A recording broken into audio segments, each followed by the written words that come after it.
I want to bring in a little bit of my woo-woo side today, and I wanted to know if anyone has a pendulum.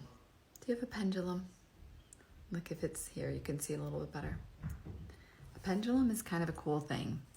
So I'll bet somebody else could teach this way better than me.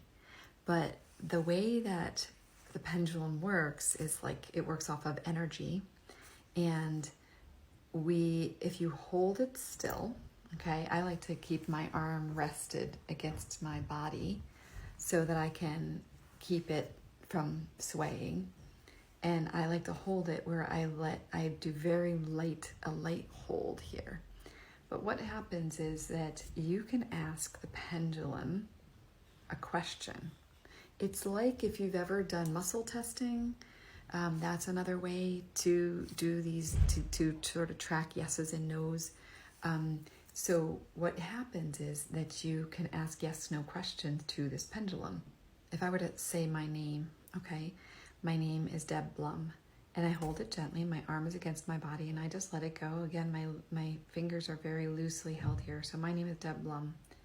You see, it starts to move on its own. You can look and see if I've moved my hand. If I say my name is Joe Richards, let's just watch what happens. You see it starts to go round and around, and it changes direction. And now it's going across my body instead of in front of my body. So now it's doing a no.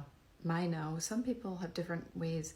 Some people's no's go, so my yeses go away from my body. Yeses, my no's go across my body like this. And I've also done it before where it was something about like leaning forward and leaning back. I've done that before. It's not the thing that gives you the answer of what you're going to do necessarily, but what it can do is it can be another data point in your decision making.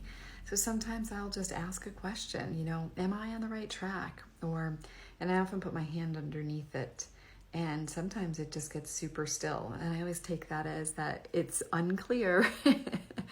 But let me know if you have a pendulum and if you use it.